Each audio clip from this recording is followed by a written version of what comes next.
Welcome back, everybody. It is Money Monday, so you know what time it is. It is 3:30-ish Central Standard here on Monday, and we are talking about how to hire and manage your virtual assistants for your real estate business, or really any business in general, really. Because I think that this is kind of that uncharted territory that a lot of business owners don't really know about. They don't know how virtual assistants could potentially help them grow or scale their business. And so we're going to dive right into this today because we have, I don't know, Shannon, what do we have, like maybe 8 of these? 8 virtual assistants, give or take, eight to 10.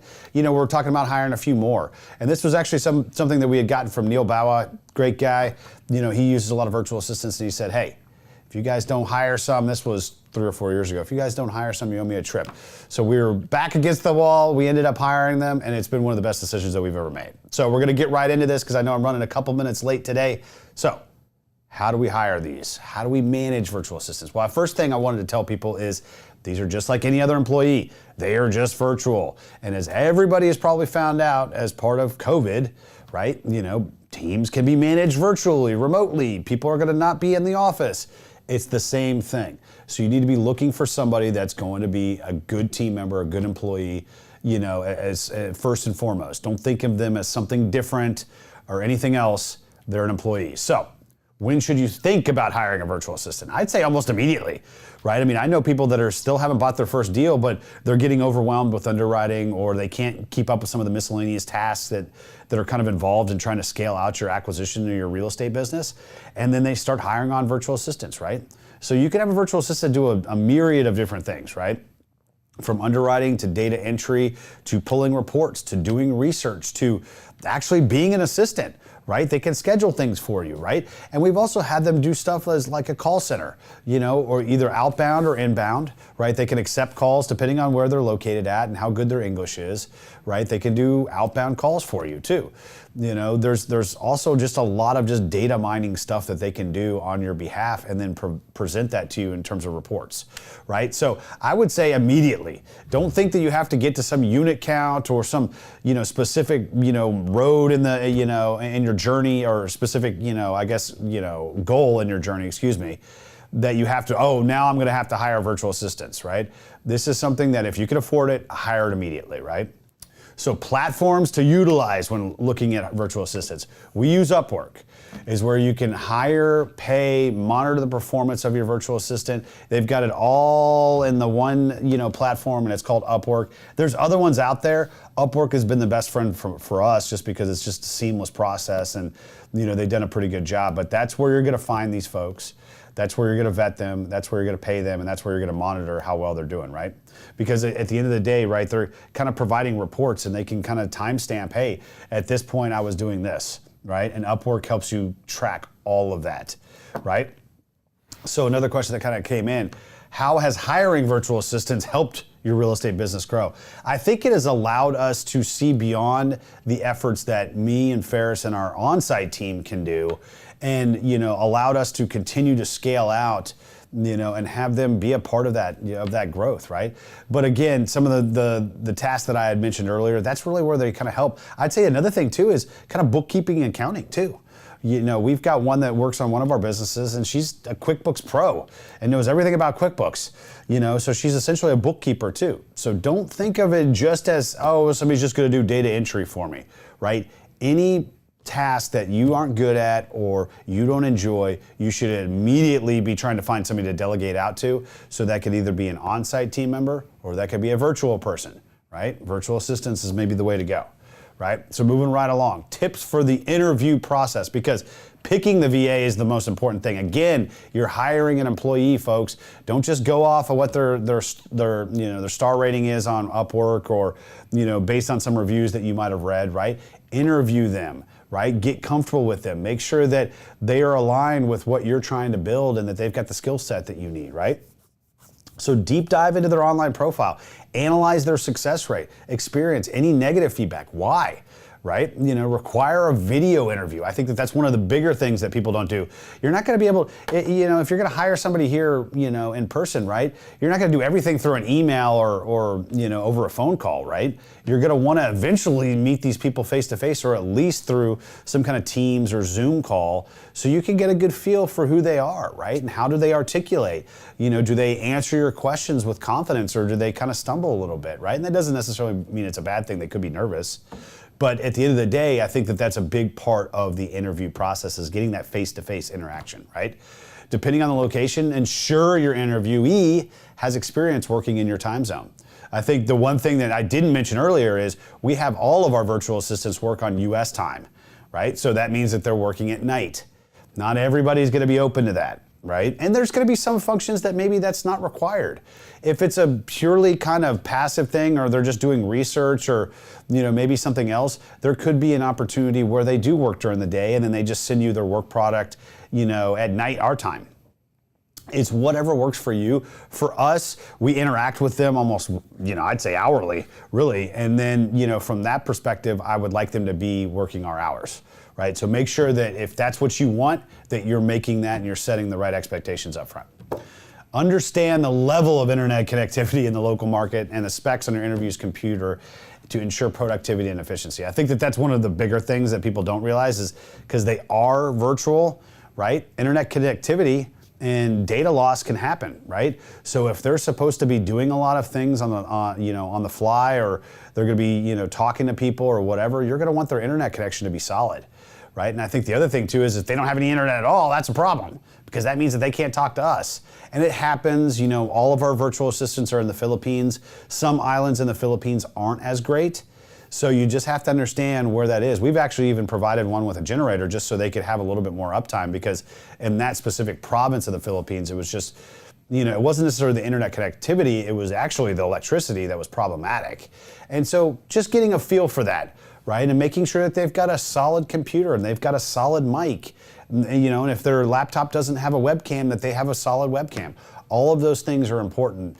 And ultimately, if you say, hey, I really like this person, but maybe their webcam's not that great, think about maybe buying them one, right? It's an investment in an employee or a team member on your staff, right? So think about actually making that investment. So tips for training VAs, and I'm moving fast. I want you guys to dump your questions into the comments. Shannon will take them. I will get to them after I go through our presentation, but it's important that this is interactive, folks. So if you guys have any tips too, or you have any questions on virtual assistants, just let us know and we'll go through them, right? So tips: utilize a work management platform to track task completion, right? It's important that people, I think across the board, regardless if you have a virtual assistant or not, it's complicated what we do, right? And that's real estate investment, and even more so multifamily syndication. There's a lot of moving pieces, and we have taken it, process by process, and kind of just carved everything out, right? So now everything's on a checklist, everything's part of a process, everything's part of a project, and that's all tracked in the Asana. So, we've talked about tech in the past, we've even talked about Asana in the past, so check that out. That's not what we're talking about today, but that's how we have our virtual assistants kind of keep up with the workload, and that ultimately allows us to determine, hey, are they keeping up with what they need to do? Are they doing it on time? And ultimately, what's the end result? Are they giving me the work product that I need, right? Have a hub where your team can document and record training on each virtual assistant task or process, right? We do a lot of videos. We also, if we're trying to train our virtual assistant, we'll take videos of a specific process. Okay, we're gonna click here, we're gonna do that, we need to call this person, we need to do this. It's all on a video, right? That is their training back to them, right? Then, so we want them to understand it and regurgitate it back to us. We have them document that process in what's called Confluence, right? And they're taking screenshots and they're doing the arrows and they're documenting 1, 2, 3, 4, 5, everything that we did in a video. And I think that that's important to have them document their workflow and their process. So not first and foremost, so they understand what we have just presented to them, but also so you can document it for future virtual assistants that you might need as you scale out your business, right? So they're essentially helping you build out your SOPs or your employee manual or your processes. We do that as part of Confluence, which is another platform or software, right? Utilize a communication platform such as Slack or Teams to communicate daily updates with your VA team. Again, Internet can be a little bit, wonky. Sometimes it's not going to be easy just to get them on the phone. Having that quick messenger, system, and Teams does all this for you folks. We love Slack and we love Zoom, but Microsoft has usurped a lot of that into one thing, and it's called Microsoft Teams. Anybody that's not on it should be looking into it because it's got everything in it, right? It's got document, you can save documents into a SharePoint. You can do instant messenger. You can do calls that are video or not. Right, at the end of the day, it's got everything. It's one big central hub. And for this specific thing, right, you're going to want to be able to communicate with them pretty effectively and pretty quickly. So check out Teams.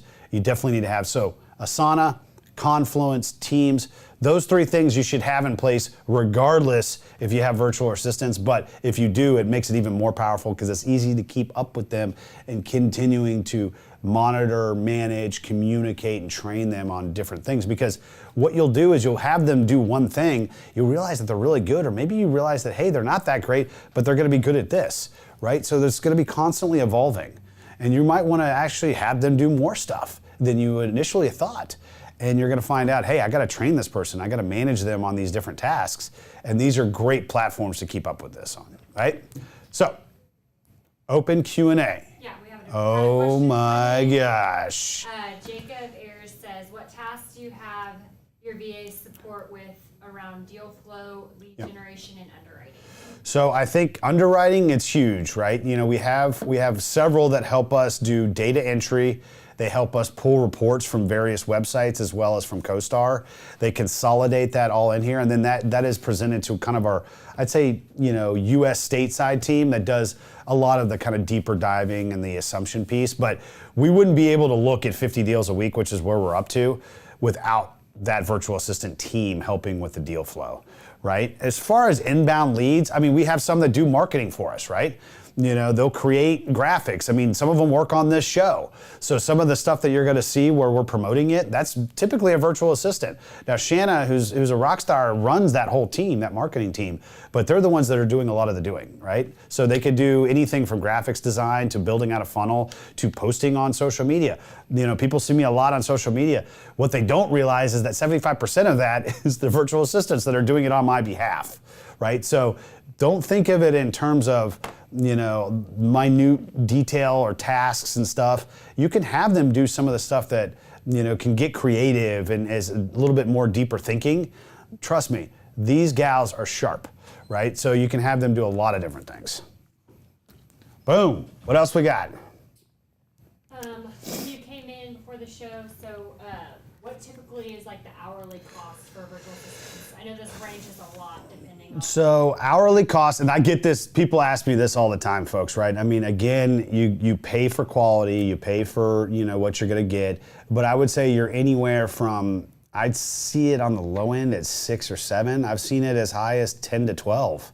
But you're probably in the $8, $9, $10 an hour range, right? The other couple things that I wanted to mention too is we keep our VAs full-time, right? I don't want them doing other people's work because I feel like that's distracting. It's too hard to kind of keep up with. I think that that's important to kind of take that into consideration as well, right? So they're getting a full 40 hours from us. Sometimes they're getting even more, it just depends on their workload, right? But typically you're gonna be taking $8, $9, or $10 an hour is what you're gonna be paying.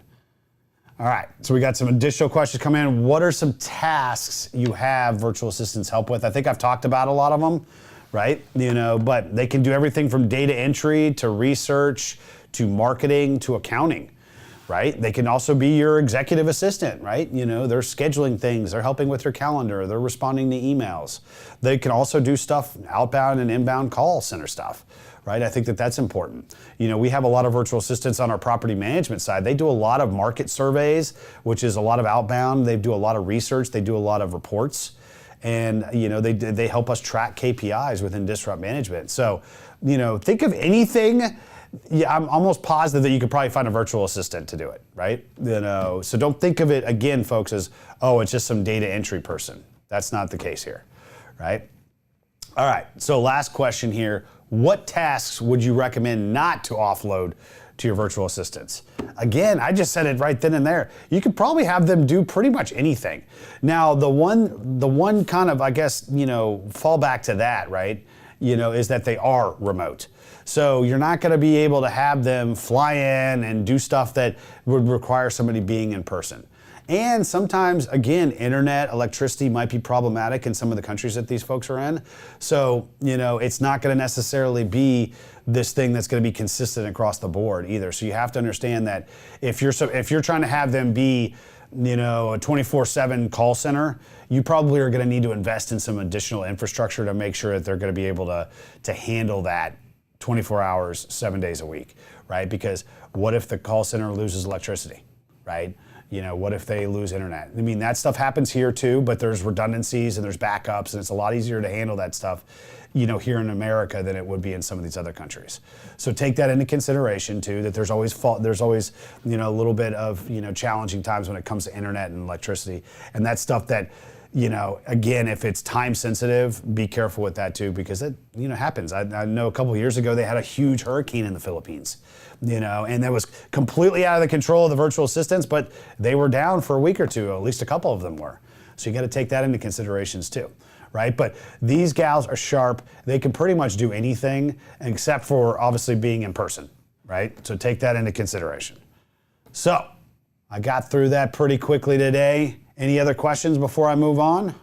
Trevor Thompson says, as always, thank you for sharing. And then Jacob says, thank you. All right. Well, we appreciate you guys tuning in. Sorry I was 5 minutes late. I'm going to take that one on the chin. But Mr. Eric Upchurch, I'm talking to you, my friend. I'm excited to start promoting Veterans Community Project. This is a great charity that I'm going to be helping raise some money for over the next couple months. And Eric and his guys are also doing 170-mile. I thought it was 17 miles at the beginning. Then he told me it was 170 miles through Lake Tahoe to raise money for homeless veterans. Homeless veteran, population here in the country has ballooned over the last 20 years, and it's a problem here, folks. And so we're raising money to build homes for homeless veterans here. And I am going to raise at least $15,000, and I'm going to match every dollar up to $15K, because I'm going to raise $30K, Eric. You heard it right here, my friend. So we are on a mission to serve the homeless veteran community and get them into homes, right? So check it out. Donate now if we want to put that up on the screen real quick, Shanna. I also dropped it in the comments. So people yes, please check it out. We kind of truncated it a little bit, so it's bit.ly/donate to Homes for the Brave. Please check that out. We'd love to have your donation there. Again, folks, I'm trying to raise $15,000. I'm going to match the other $15,000. I'm going to be talking about this on the show every week, week in, week out, until I hit that dollar amount, and probably even after that, because I really believe in this cause. So, boom. It's not gonna be a Money Monday unless I talk about infant. So join us this summer. We're getting close. Is it Atlanta? You think it's gonna be Atlanta? Shanna's saying hopefully it's Atlanta. To get back to me. All right, so Ferris, come on. Get back to Shanna and get a confirmation on this, but we're trying to lock down Atlanta.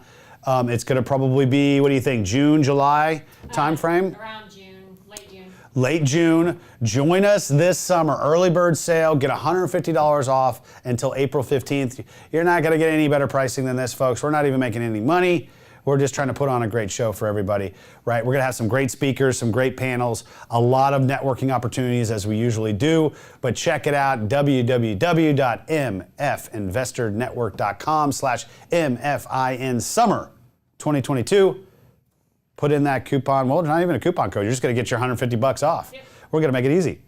So check that out if you would. Buy your ticket. It's going to probably be in the Atlanta area late June. Boom. So what are we talking about next week? Hopefully, Mr. Ferris, my co-host, we're back in, and hanging out together. We are going to be talking about how to profit from inflation. Oh my gosh, the best investment vehicle to beat inflation, commercial real estate. So we're going to be talking about that next week. Tune in. Looking forward to it. Again, Money Mondays every Monday, 3:30-ish Central Standard. Look forward to seeing you then.